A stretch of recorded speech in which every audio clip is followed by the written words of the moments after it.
problem are you really solving? So in the initial stages, we initially were looking to try and get people to heal better after surgery. I was diagnosed with eczema and I'm a sufferer of acne. We built this for our practices. We used it with our patients for a long time before we scaled it to the open marketplace. And people around me were taken aback by the fact that I got into it in the first place. It's an odd thing for an orthopedic surgeon to be in. If your business was a teacher, what class did you hate the most? You know, founders tell you that they reach burnout very quickly. It's true. Yeah. What makes it different than building a product in Africa versus building it overseas? We have a very diverse microbiome in Africa specifically, and we have a very diverse population from a genetics point of view. To develop a product here means a lot, right? We are the cradle of humankind, are we not? Ooh. What's the top tips to keep that one healthy? No tips? Okay. No. Okay. There's a secret sauce there. Welcome to Built, Not Born, the real stories behind African entrepreneurs. This series is brought to you by Clicks to empower you on your journey of building a business. We know the entrepreneurial path is not a straight line. It's long days, tough calls, sleepless nights, and for many of you, it's been a battle on the front lines. But we're here to remind you, keep building. Your story matters. Our next guest didn't enter entrepreneurship through a typical business route. He entered it through science, purpose, and a problem he knew personally. Dr. Ashley Naidoo is a specialist upper limb orthopedic surgeon and the founder of Biome Renew, cosmeceuticals, as well as the CEO of Natmed Solutions. His journey began not in a boardroom, but in the world of medicine, where precision, proof, and measurable impact matters. But behind the expertise was a very human challenge: skin. For years, Ashley struggled with sensitive skin and scarring, and like many people, he searched for the solutions, only to find that the most products were either ineffective, unaffordable, or imported. So he made a decision. If the right product didn't exist locally, he would build it. Today, Biome Renew is scaling fast, proving that South Africa can produce world-class cosmeceuticals. This is the story about risk, reinvention, and why attitude over aptitude helps you to climb the altitude. Built, not born. Ashley, welcome. Well, glad I'm on. Listen, I have to tell you, a few years ago, for the first time, I got to witness my own microbiomes when I went to go and see where my menopause is at and what's happening in the gut. And I have to tell you, it's the most beautiful thing I've ever seen. I mean, it's beautiful. Look, it's a part of life that we've all forgotten, right? It's not something new, but I think it's existed for eons. A lot of medications and medicine and the way we learned as practitioners came from this space. You know, antibiotics came from bacteria too. And I think the reality was we have lost our way in terms of the way we live life with this supposed clear hypothesis. And I think, look, this journey has taught me one thing, is to go back to basics. It's where you find the solutions to most problems. Now, you know, it's quite remarkable, the success and how, you know, the business is really taking off. But I bet you, because what happens usually is we look at success and we go, oh, looks so easy, I want to do that too. But behind the scenes is this long journey of trying to perfect, getting it ready and getting it tested. Talk me through that journey and what it was like and what surprised you about this journey. I think that surprised me was the parts of me that I didn't know existed from a creativity point of view. You know, as a surgeon, that's very far removed from the skin itself. You know, it was something that my colleagues were taken aback by. People around me were taken aback by the fact that I got into it in the first place. It's an odd thing for an orthopedic surgeon to be in. But it came from a good place. And I think from your discussion, I like the word success there, but I still question myself every day as an entrepreneur. Success is not an endpoint. It's a journey. It's something that you question every day. I wake up every morning the same way, fearful as if it's going to be the last day, you know. And every founder will have those feelings for the lifetime of their product, probably. The messy middle, I like this phrase as well, you know. When does it become not so messy? Yes. I don't think running a business is an easy thing to do. I think from a regulatory perspective, as you've raised, there's a lot of challenges in that every country regulates things differently. How we develop things in our country is not a linear path. And a lot of learning has come along the way in this journey.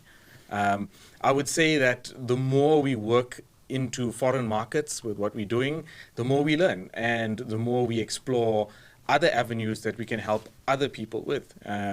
We started out from inside out type of development route. We looked at South Africans and challenges in our climate, in our area. And I'm not sure it wasn't raised there also, but I mean, we would have entrepreneurs in the tech space as well. We launched the first to-market cell phone AI skin analyzer that was free off our website, and we did it first in Africa. And we used the data we generated from those scans to understand the concerns of people in different parts of the country. So we knew at the coastline what people of different age groups were suffering from versus those up country. And we built our products to try and find the middle. The middle where we could help more people and how we could enter a home affordably. We have a very price sensitive and we have a very quality sensitive population to deal with. It doesn't matter about LSMs anymore. The reality is there is a price point where everyone will feel the pinch of spending on. So to deliver something of quality requires a lot of ingenuity in where to reduce your footprint. And I think when it comes to building a brand, you learn from the no's, you learn from all the negativity. I personally don't focus on the idea of the word success. As a person, I believe there's always room for improvement. There's always going to be room for somebody to do something better. And if you have an ability to get to that point of self-improvement, of brand improvement, of quality improvement, you should never take your foot off that pedal. Yeah, I love that. And, I think that the time that we're moving in is really to have the beginner's mindset and to always embrace change, because when you embrace change, that's where new inventions happen and you actually get to explore passions and get to do things that you love. I mean, I'm fascinated to actually listen to you, how you talk about marketing, how that is now a new skill that you've learned. I mean, you're a surgeon, and I'm like, yes, you're a surgeon talking marketing, love that. But I mean, like, how expansive this journey must have been for you. But I want to go back to, what problem are you really solving? And how long did you dwell on the problem? Because, once you delve into a problem, you think the problem that you were solving is this. And then the deeper you go, you get surprised by what you learn. What was that journey all about? So I like to think about things in terms of my patients. I'll bring it back to this because this started in medical practices. It's a very different journey. So as a surgeon operating on a very exposed area of the body in the upper limb, people are very sensitive to scars when they wear sleeveless clothes, for example, men and women. And it was a rising fact that the better your stitching was, the more busy you were as a surgeon. So in the initial stages, we initially were looking to try and get people to heal better after surgery. And we explored as a team of practitioners exactly what would be a good biological route to try and get to something. We didn't have the mindset that we were building a product for sale. We built this for our practices. We used it with our patients for a long time before we scaled it to the open marketplace. And when it came back to why we did it in the first place, the problem was the more we looked at areas of ingredients that you could use to try and be biological, to be applicable to everyone, to look at the different types of skin, the different nationalities that are inside our country, to look at the different appeals from what types of injury. I mean, surgery is an injury in its own mindset, right? Yeah. And we looked many spaces and we tried many different things before we landed on the skin microbiome. The skin microbiome is growing at a rapid rate in the Northern Hemisphere, but it's something that I can comfortably say is not even taught well enough in our primary medical degrees here. So it's something that I, as a specialist surgeon in the country, can say that I had to go back and re-educate myself at that stage to try and understand the space better. And the deeper we delved into that space is where we found the actives that we wanted for the purpose that we had. And our purpose was tenfold. I can tell you I learned from personal experience, right? I'm sure every male in the audience is going to know this one, right? So if you have a wife that tries many different skincare brands before you find the one that you are happy with, where do those products that you've tried and left go to? Usually your husband's bathroom cabinet. Yes, that's true. So I've used many different things over the lifetime. And then I was diagnosed with eczema, and I'm a sufferer of acne myself. And then I realized how it didn't matter what the price tag of the product was. I could break out just as easily using it. So it wasn't so much what I thought, the idea that quality and cost go hand in hand. Not always, right? We live in a time where marketing is a very expensive thing. Packaging is a very expensive thing. And to go down the road of developing a brand that delivered on results but kept ourselves at a similar price point for such a long time. I mean, I'm happy to say this. We launched in Clicks at the same price point to the end customer we were at selling it from where we started 5 years ago. Sure. Yet we went from a packaging that was very much, I would say, unappealing to the greater audience, being very medical looking, to where we are today. I mean, the journey has been incredible to find efficiencies in the way we do things so that you don't hurt the customer's price point. And we built it, backwards. What would I want to spend if I went to a pharmacy? And then look at the greater population where they wouldn't spend. And a lot of work went into that when it came to deciding, how do we place ourselves out there? How do we get to the customer? I mean, listening to this is absolutely fascinating. I mean, your why is so profound. It was really just all of the practitioners coming together and how can we solve this problem so that you can have a better experience as a patient. I'm just thinking about, pregnant women, the scarring that sometimes they have to endure and the sensitivities around that. I'm just thinking about, the sensitive skin that I have, and I can't just put any product on it, and how we trial and test. I can just imagine how that must have been in the background for you. You touched on something that was interesting to me, and I would love to learn more. You said that, building a product in Africa is not linear and it comes with its challenges. What did this world expose to you? Because what makes it different in building a product in Africa versus building it overseas?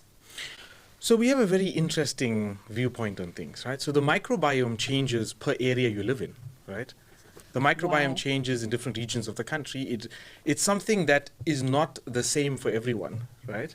And if we look at our data from our AI analysis as well, we learned a lot from that.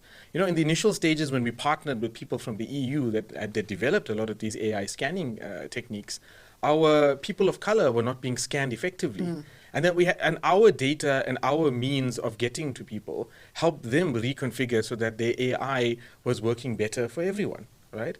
And it was, again, an inside-out type of thing, right? I mean, for us to get to reach all of these populations, we have a very diverse microbiome in Africa specifically, Sure. and we have a very diverse population from a genetics point of view. Some of the most diverse genetics exist here in our country. You'd be surprised if you did a genetic assessment of yourself, how much of areas of genetic coding you have in you that you never thought you did, right? Wow. So the basis was to develop a product here means a lot, right? We are the cradle of humankind, are we not, right? So if we go back to basics with this whole thing, if we look at how products are developed in the Northern Hemisphere, their subsets of people that are sampled is based very much on what happens in Europe, or very much what happens in the East when it comes to Korean skincare, for example. It doesn't apply as a one-set mindset to everyone in South Africa, unfortunately. I mean, you could have the best product by virtue of its testing in other environments that would not matter here. And for us, we wanted to reach as many people as possible. Male, female is a different market. Adult and child is a different market. We're trying to do something to uninvent this entire thing, is to say skin is skin. Yeah, isn't Everybody your biggest has organ? it. It is. It's your biggest organ and everybody Yeah. has it. So why shouldn't there be something that cuts the middle ground? A household spend to get this into the household that can help a variety of conditions, right? And we looked at the skin microbiome as an engine, right? It's not designed to cure or to treat something. But if you can attack the skin microbiome to rebalance it to its basic functioning, you have improved on somebody's immune system, you have improved on somebody's resilience, and yes, you've made a difference to the way they age. So there's a factor there to consider. A healthy microbiome ages better. Ooh, what's the top tips to keep that one healthy? No tips? Okay. No, okay. There's a secret sauce there. He sounds like KFC. But listen, I want to ask you a question. If your business was a teacher, what class did you hate the most, and which class did you love the most? I would say the financial side of things, right? I mean, being a doctor, I can tell you we're terrible at finances. I've got to say this. My people will hate me for that. But I think learning financial acumen on how businesses structure themselves, how our financial structures are in the country, tax implications, import, export, duties, the ability to be able to budget properly, was a skill that took me a while to master. When you're passionate about something, you go all in. Yes, this is exactly it. And sometimes you overspend in certain places, you lose money like nobody's business, starting a business. And it's about trusting yourself, but also sometimes you need to take a step back and expand your pool of people and learn from others. I know you mentioned it a bit earlier that nobody scales alone or nobody builds a business alone. And I would say 100%, right? Any founder would know this, the impact that founding a business has on your family life.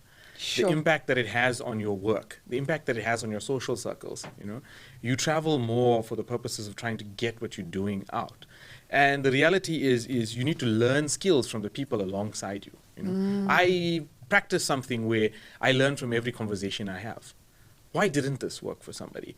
Why wasn't this appealing for somebody? Why did they say no? That gives you more information than an easy yes or an easy sale. Selling to somebody is not the way you learn your business. It's by failing. You have to fail. If everything was easy and we were all on the same playing field, life wouldn't exactly be the same. Yeah. I do believe that people have their likes and wants and so on. And sometimes you're not what they like and you're not what they want. But if you can find out why, maybe one day you could be. I love that. Because in marketing, you always have the people that's buying into you, the positive sentiment. Then that's the undecided and the negative sentiment. You can change the negative sentiment if you have an understanding, but the goal is always to figure out the undecided and how you can shift them into wanting to do business with you. And it's so true what you say. It's so important to really have those conversations and human interactions. These are not things that you're going to learn just through AI. Actually speaking to human beings about what is it that you want, Well, I think, diving into that whole thing as well is, your team. Who do you put around you? Yeah. Right? I've got a co-founder in the brand that's a serial entrepreneur, that's a very successful person, not defined by your primary degree or not defined by your education in terms of your aptitude there. But let me just tell you, the amount of business I've learned from that individual was massive. Understanding when a decision was going to be right or wrong was more about reading the person across the table, more than it was reading what they threw at you. Yeah. And it's something that I've had to learn from other people over time. As a doctor, you think you know the guy sitting on the other side. We people. But the reality is, I had to learn how to read people across a business meeting. We had some great opportunities that came our way, and I thought I was going to dive over the table and say yes and sign something. But my younger self versus my older self, if we go back sort of 6 years, I would have said yes to everything. Today, I've become a bit more astute as to when I'm going to say yes. Sometimes I prefer to walk a lot longer than take the easy lift. And I think this is the advice I'd give anybody starting a business. Don't sell yourself short. I'll give you a prime example. 2 pharma companies tried to buy us out at some stage. I'm not going to list them. But what I'm going to say is that would have been a great option for us at the time if we wanted to just push something out to market, turn our backs and make a quick buck on it. But the reality was, if you back yourself, you could build something that has a lifespan in this country. And for us, I take solace in saying that the success is not what you get in the bank account. I look at the people that we employ today. I look at the fact that we're creating jobs. It's something that I never knew I had the potential to do. Oh, beautiful. I love that. I wanted to ask you, once when was that moment when you realized, we are onto something, this is big? And what was the moment after that? I got to say, I'll take it back to the practice again, right? So, I operated on a prominent businessman from outside the country, and he had a great experience using the Scar Cream, which was our first in-market product. And at the time, we weren't in the open market at all. And this was something that we used to give to our patients post-surgery as part of my practice. And the individual used it, and then before he could jump on his flight to go, he wanted to take a whole case of this off because he felt it had a value in his market for it to be reinvented there. And that was the moment in time I realized we have something. At the time, we were not in open market of sales whatsoever. So we had to double down. We had to learn. I think the next move was going to be, how do we protect this intellectual property? And we went down a road of obviously the legal side of things and learning how IP law works and how patenting works. And I'm happy to say, look, we've been handed a 25-year patent in what we've done here in this country. And it's something that I'm fascinated with, is the fact that, we got backed by where we come from, which is a great thing. And I think we have to go back a step in time to say that, obviously, look, if you're looking at it in terms of success, I'm never the guy to ask that question. But if you look at it in terms of us knowing that it was a business to pursue, I would say that was one of the defining moments. Another perhaps being that we were taken up by a route to market competition and offered an opportunity there. And I've got to say it was a great competition that looked at South African innovation by healthcare professionals backed by a leading business school. And, we got contacted, and I remember quite clearly, I was out the country, I was doing something in surgery somewhere else, and I got a phone call to say that, look, you can go forward in this. We will back you 100%, but you've got to resign as a surgeon and so on. And then I had to have a very introspection point. I understand when capital backs you, you have to go all in, right? Obviously, you want a jockey riding your horse all the time. You don't want him riding every second weekend, So I could understand where they were coming from. At the time, it was a very much an introspection point, and I decided at that point in life that, look, I wouldn't walk away from what I do for a living. I think it's an important thing. And it's taken a long time to be successful at that and to have your contact with your population and so on as a surgeon. But when it came to pushing the brand out, I realized no one would do it. It has to be me. So I wore two hats, and I've been wearing two hats for quite a few years now. That's a skill. I don't know if you call it a skill. I'm not sure if it's a smart thing to do, but I couldn't unsee that this was something of value. So I decided to scale people. And that's where I started to build on the relationships I had. And we brought in additional directors. We brought in additional people into the company in terms of employing people and so on. And then it eased the relationship quite a lot. I got to impart the understanding of the products, the education behind the products and everything to lay people. And then you realize how much this space is opening people's mindsets to. Yes. I like to believe that we are a brand that's not influenced, we are recommended. That's the way I like to feel, right? That's We're not pushing for somebody to sell us. I want a user to get the next user. We've grown by personal recommendation. We've grown by word of mouth quite a lot. If you had asked me whether we would be on a leading retailer's shelves 5 years ago, I probably laughed.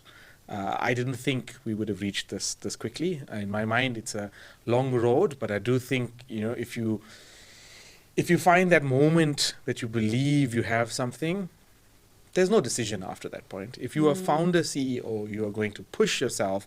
You're going to eat, sleep, and live your brand until you get it there. And I think that's an important thing for people to know, right? Find that it is going to work.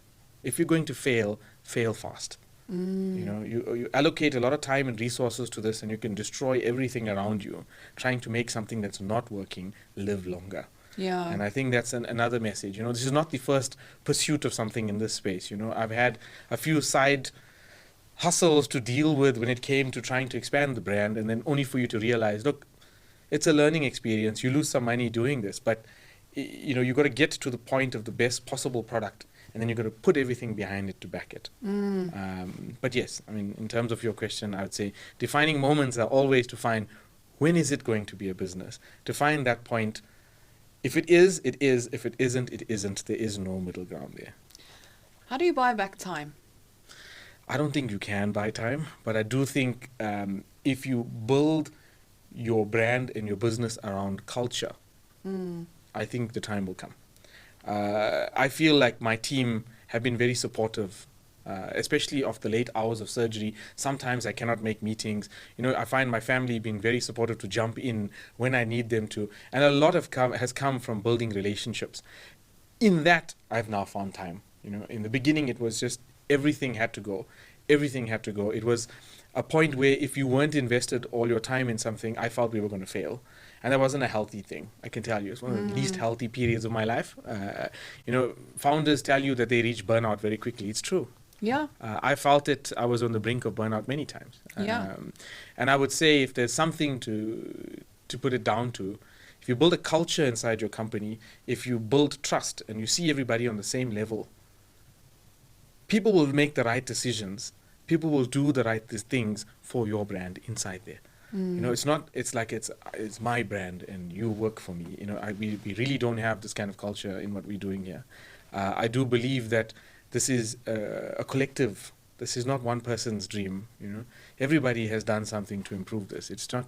I would not take personally credit for this entire thing. It's not the case. But then there comes a point where you have to scale, and that's where you learn all new lessons. to me about your experience. I think the first thing was learning what does scaling mean, right? Until I understood that growth was linear and scaling was exponential, right? I wouldn't have known this, right? You sell 1s and 2s and 5s and 10s and you think you're doing well until you have to sell a pallet of something to someone. Then the learning started, the efficiencies of trying to work out shipping, boxing, logistics, warehousing, and then to deal with scaling of packaging on a large scale. For us to go from where we were packaging-wise to where we are, I'm going to give credit to where it's due. We joined the Clicks Enterprise Supplier Development last year, and there's a story behind that too. Okay. I remember it quite clearly. We applied for enterprise development. We were shortlisted as somebody that had an opportunity here, and there was a chance. And I remember quite clearly, I took a box of products. I ended up at Click's head office to meet the individual I've been discussing it with that saw value in us. And then I asked for an opportunity to pitch it to the beauty team. And that's what I did. I remember it was a rainy Tuesday morning. I showed up with a box of product, and then I pitched the hell out of that thing. And I would say that, nothing I would take away from this experience would be the joy when I walked out of that room to know that we had got it. And I think if you really are passionate about something, take pride out of something, right? I mean, I think that's another thing that stands in the mindset of a lot of young people these days is what will I or what won't I do for my brand? And I'm this kind of person that I would stand on the corner of a street with a board if I had to. I believe that if you know you have something good, how you get it out, there'll be a myriad of ways. But I believe that our customers are going to be the greatest driving force for that. It's not going to be some unrealistic marketing. And with scaling, the marketing was everything, right? Our marketing had to change. We pivoted. We did a lot of different styles of marketing. And then we learned, sure, we could do the typical thing in the beauty space of attacking influencing more. And, we fell prey to that at some point. We did a lot of influencing at some stage in this, only for us to learn the South African customer is quite educated today. They don't want to be told by somebody, I use this and it's excellent. And then the next day somebody else says the same thing for a different brand. And I think the reality of life is personal experiences mean everything. I spend a part of my day every day checking people that have reviewed our products. I learn from that. I especially look for the ones that rate us badly, for their experience for something, or for the logistics of how we got the product to them, or for the experience of using it. And sometimes it comes from a point where perhaps we didn't educate the customer well enough on how to use it. And this is how you take these experiences to learn from. And I think the Clicks entrepreneurship, or how do I say this, enterprise and supplier development route, I mean, we've been in it now for the past 12 months. It's exactly 12 months ago that I was there on that Tuesday morning first. Sure, right? 12 months It's ago. just been 12 months, right? What? And I would tell you that, I learned so much.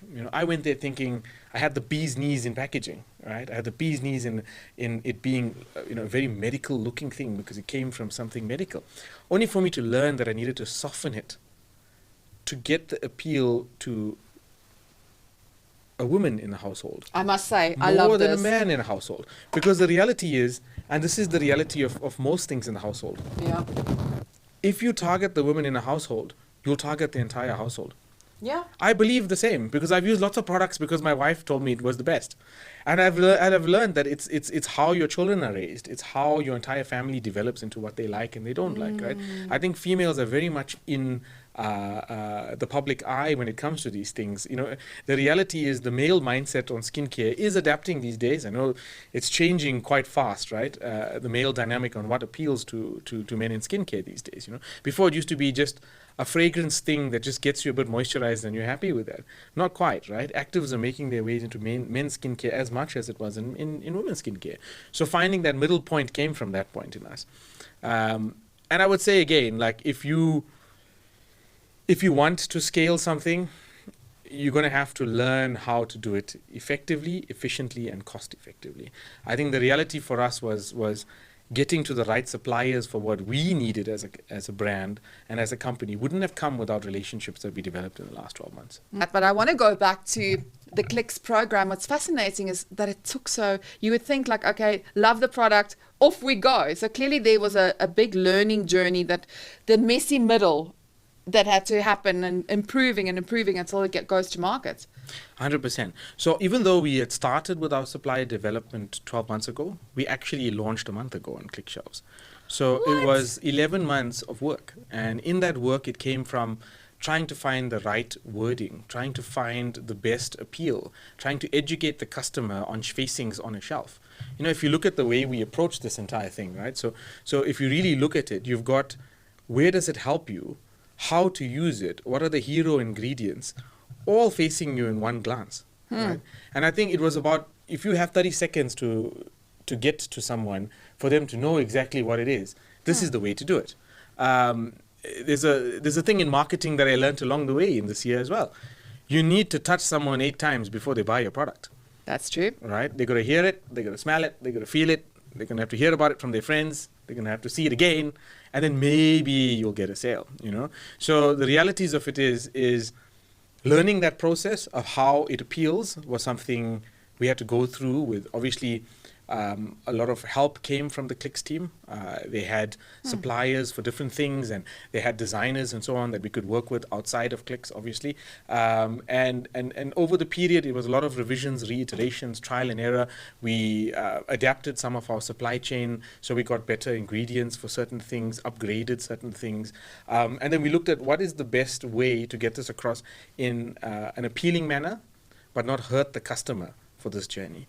And I mean, we've somehow managed this to get it through that despite us having an upgrade in packaging, the end customer didn't pay for it. It was something that, and I was quite passionate about the idea that I don't want to break 500 Rand for a most expensive item. Considering that in the skincare market, if you look at products that came from dermatologists and surgeons and went through the amount of scientific rigor that we did to get to this, it's unheard of to do something like that. Especially in our local market, if you're looking at it, I mean, it's a bulk product that you get for that price also. You know, it's our largest one. It's our enriched cream 400 ml tub that gets you to that value. So it just tells you that it is possible, you know, with the right backing, with the right I want to say support, it's possible. I think if it wasn't for us joining a supply chain or enterprise development route, it would have been very difficult to get those efficiencies right. I mean, like, I'm just listening to you, and all I can tell you throughout the entire interview is, like, I will not be deterred. I am determined. Like, you are determined, and you know exactly what you want, and moving towards that. So, kudos to you. Learned so much from you, and I'm sure that our audience is also going to learn tremendously from this episode. I want to close off and ask you one question. Where do you think the future of medical research is going for Africa? Do you think that we are making progress, or do you think that there's a lot of work to do, and how can that shift and enable even better advancements in the future? I think South Africa is a very bright nation when it comes to medical research. I think a lot of fascinating things in the medical space came from us, and I think our prowess in the medical sector in the world is still well respected. If we looked at it in the sphere of what we're discussing today, the microbiome itself, I can tell you, there's lots of clinicians that are teeming with ideas to try and expand into this space to help different areas of microbiome disturbance. And I think it's going to be fascinating to see how this plays out. Nobody has created a great repository of testing the microbiome on African soil, and I'm waiting for the day that we have representative sampling at an affordable rate so that we can get this done. I do believe that there's a lot we can learn from us, and we've got to study us to fix the problems we have. 100%. I couldn't agree with you more. Well, that is a wrap. Thank you so much for joining us, and I hope that you have learned so much. Remember, built, not born. Bye-bye now.